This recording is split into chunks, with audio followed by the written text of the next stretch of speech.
দেখুন, সন্ত্রাসবাদী এবং আতঙ্কবাদী গুন্ডা মোস্তান এদের কোনো ধর্ম হয় না, এটা যে কোনো ধর্মের হতে পারে।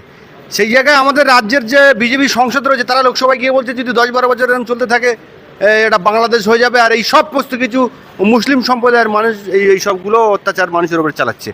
কোনো সম্প্রদায়কে এভাবে কেউ আঘাত করতে পারে? আমি আগেও বলেছি যে যারা আতঙ্কবাদী, যারা গুন্ডা মোস্তানে, তাদের কোনো ধর্ম হয় না। কি বলবেন এ প্রসঙ্গে? যারা সংসদে বলেছে, কে বলেছে এটা? সৌমিত্র খা বলে সংসদে যে বলেছে সৌমিত্র খা, কি বলেছে আমি দেখিনি, কি বলেছে আমি শুনিনি। আপনি যেটা বলছেন সেটা আমি শুনে বলছি। সৌমিত্র খা বাপের ব্যাটার মতো কথা বলেছে, বাপের ব্যাটার মতো কথা বলেছে।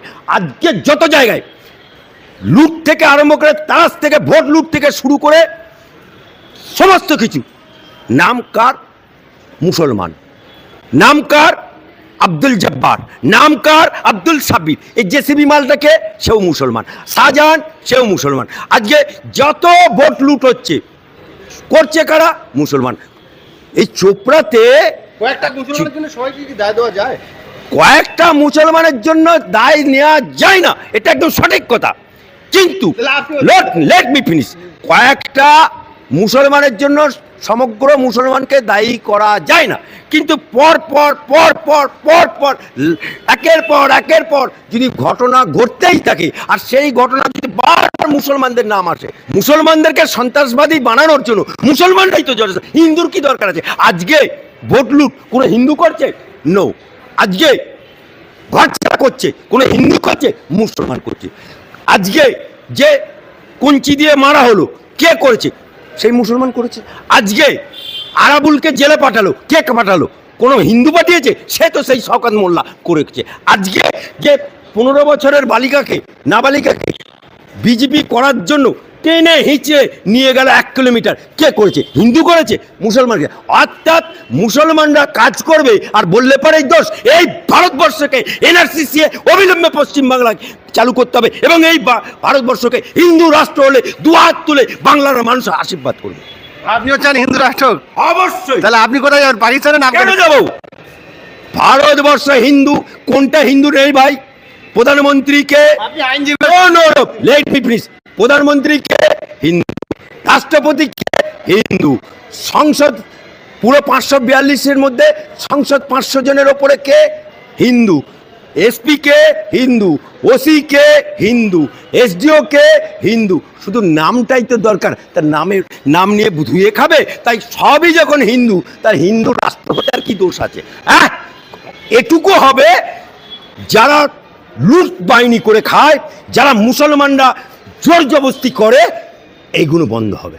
তাই অন্তত মুসলমানরা লুটতরাজ বন্ধ করবে, অন্তত মুসলমানরা ভদ্র সমাজে কিভাবে চলতে হয় সেটা শিখবে, মুসলমানরা মূল ধারাতে চলে আসবে।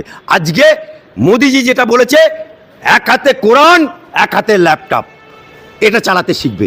আজকে এক হাতে বোম আর এক হাতে তলোয়ার, নারায়ে তাকবীর, আল্লাহু আকবার। এই তো সন্ত্রাসবাদী। সেই মোদি, সেই জন্যই হিন্দু রাষ্ট্র চাই। সেই মোদিজি তো গোদরাতে দাঙ্গা করিয়ে মুসলিমদের নিধন করেছেন, আর সেই মোদি যদি এরকম এক হাতে কোরআন এক হাতে ল্যাপটপ বলে মানুষ মেনে নেবে? গোদরাতে তো দাঙ্গা মোদি। আপনার কাছে প্রমাণ আছে? অবশ্যই। তার মামলা চলে। আরে কে গোধারা মামলাতে কি হয়েছে না হয়েছে, পূর্বে কি হয়েছে বাদ দিন। আজকে মমতা ব্যানার্জির রাজত্বে আমি মামলা করলাম এইখানে মুর্শিদাবাদে বেলডাঙ্গাতে, যখন দাঙ্গা হয় তখন দেখতে পাও না? তখন তোমাদের চোখে নেবা হয়ে যায় মিডিয়ার? হ্যাঁ, যখন তৃণমূলের এমএলএ বলে, মুর্শিদাবাদে দাঁড়িয়ে বলে আমরা 70% হিন্দু, 30% মেরে গঙ্গায় ফাটিয়ে দেবো, সেটা কি দাঙ্গা হয় না? সেটা কি ললিপপ দেয় নাকি? হ্যাঁ, এত সেকুলার বলে, তখন আপনাদের মুখে কি তখন নিকোপ্লাস্টার হয়ে যায় নাকি? নাকি মিডিয়াদের বুম হারিয়ে যায়? আর বিজেপি সংসদ শপথ নেওয়ায় বলছে জয় হিন্দু রাষ্ট্র। হিন্দু রাষ্ট্র হয়ে গেছে নাকি ভারতবর্ষে? হিন্দু রাষ্ট্র হয়নি, অন্তত হিন্দু রাষ্ট্র হলে শিক্ষিত মুসলমানরা দুহাত তুলে দোয়া করবে, আশীর্বাদ করবে। অন্তত মোদিজির সবকা সাথ সবকা বিকাশ হবে। মোদিজির এক হাতে কোরআন, এক হাতে ল্যাপটপ মুসলমানরা চালাতে শিখবে। অন্তত এই হাতে তলোয়ার আর বোম নিয়ে মমতা ব্যানার্জির ভোট লুট করতে শেখাবে না। আপনি মুসলমানদেরকে সন্ত্রাসবাদী এবং মুসলমানদেরকে গুন্ডা আখ্যা দিচ্ছেন, আমাদের তো কোনো আপত্তি নেই, কিন্তু ভারতবর্ষের সব থেকে বড় সন্ত্রাসবাদ হচ্ছে নাথুরাম গডসে, যিনি মহাত্মা গান্ধীকে মানে উনি কাতিল করেছেন। আপনি 70 বছর 700 বছরের ইতিহাস নিয়ে চলে আসছেন, তাহলে নোট করুন, আপনি বড় মিডিয়া হয়ে গেছেন। আপনি তৃণমূলের দালালি করছেন, নাহলে সিপিএম এর দালালি করছেন। শুনুন, 700 বছর, আপনার বাপের নাম কি? মুসলমান। আপনার দাদার নাম কি? মুসলমান। আপনার 5 পিঁড়ি দাদার নাম বলুন তো? হিন্দু বেরোবে, হিন্দু বেরোবে। তা 5 পিঁড়িতে যখন আমরা হিন্দু, আপনাকে একটা উদাহরণ দিই, শাহজাদ মন্ডল কি হয়? মুসলমান। টাইটেল কোথা? টাইটেল কোথা? টাইটেলটা কোথা আছে বলুন? টাইটেলটা কোথা আছে? লাস্টে আছে না প্রথমে আছে? লাস্টে আছে। ঠিক আছে, গৌতম মন্ডল, তার টাইটেলটা কোথা আছে? তাহলে কেন হলো? মুসলমানদের তো টাইটেল প্রথমে থাকবে। আমি তো সৈয়দ, আমার টাইটেল তো প্রথমে। সে কেন? অর্থাৎ সে কনভার্টেড। অভিজিৎ চৌধুরী, টাইটেল কোথা? টাইটেল কোথা? লাস্ট। তাহলে অর্থাৎ কনভার্ট হয়েছে। অর্থাৎ কনভার্টেড মুসলিমরা তাদের টাইটেল লাস্টে, যারা অরিজিনাল মুসলমান তাদের টাইটেল প্রথমে। তাহলে আমাদের 5 পিঁড়ি খুঁজলে সবই তো আমরা হিন্দু, 99% আমরা সনাতনী। তা সনাতনী হয়ে হিন্দু রাষ্ট্র ঘোষণা হবে, এতে কোন সাক গুণা খেয়া? এখনো ভারতবর্ষ হিন্দু রাষ্ট্র হয়নি। এই ভারতবর্ষে হিন্দু, মুসলিম, জৈন, খ্রিস্টান সবার দেশ। হিন্দু রাষ্ট্র হয়নি, শুধুমাত্র সংখ্যাগরিষ্ঠতা হিন্দু রাজ্যে। সেই সংখ্যাগরিষ্ঠতার বলে আপনারা উত্তরপ্রদেশে গরু কুরবানি দিয়ে দিচ্ছেন না, রাম মসজিদকে ভেঙে মন্দির করছেন, বিভিন্ন জায়গায় মুসলমানদেরকে আঘাত করছেন। হিন্দু রাষ্ট্র করলে তো মুসলমানদের আপনারা থাকতে দেবেন না এই দেশে। দেখুন, প্রথম কথা হচ্ছে, আপনি আবারও কথাটা উইথড্র করুন।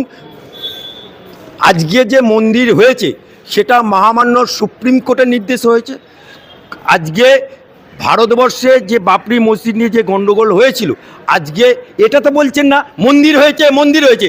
ওখানে যে 1 কিলোমিটার দূরে মুসলমানদের জন্য 4 কোটি টাকা সরকারের দিয়ে সেখানে বিশাল বড় মসজিদ তৈরি করে দিয়েছে, এবং সেই মসজিদের সাথে সাথে মুসলমানদের পড়াশোনার জন্য স্কুল, মাদ্রাসা করে দিয়েছে, এবং তার সাথে সাথে গবেষণা কেন্দ্র করে দিয়েছে। মোদিজি করে দিয়েছে।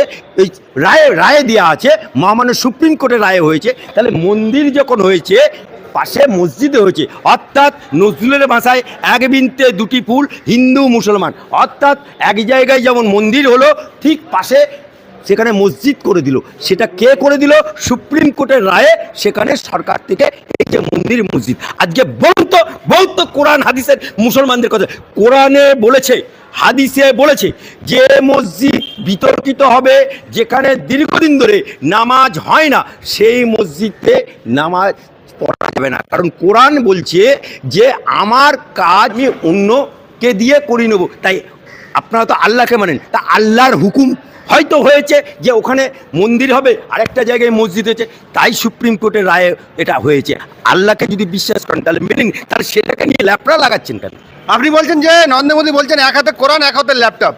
নরেন্দ্র মোদী রাম মন্দির হলো, বহুবার এই নিয়ে উনি চর্চা করলেন এবং মন্দিরের পুজো দিলেন, মন্দিরের যে রামের চক্ষুদান করলেন, কিন্তু মসজিদের কথা একবারও এই গণতন্ত্র দেশের প্রধানমন্ত্রী মুখ থেকে একবার বললো না যে রাম মন্দির হয়েছে, আমি পাশে মন্দির তৈরি হচ্ছে, সেটা হলে ভালো হয়। সে কথাও তো একদিন বললেন না। আরে আপনার তো 4 আনার মিডিয়া, আপনি কি জানবেন? আপনি বড় মিডিয়ার সাথে ন্যাশনাল মিডিয়াতে দেখুন যে কি বলেছে। আজকে ওই মসজিদটা উদ্বোধন করতে আসছে আরবের যিনি রাষ্ট্রপ্রধান এবং যিনি আরবের মক্কার যে ইমাম, তিনি ওই মসজিদ উদ্বোধন করতে আসছে। এই খোঁজটা রাখেন। আর আমরা তো উকিল, আপনারা তো সাংবাদিক, তা আপনারা কি 2 পয়সার সাংবাদিক নাকি যে খোঁজ রাখেন না? খালি তৃণমূলের পা চাটতে অভ্যস্ত নাকি? ধর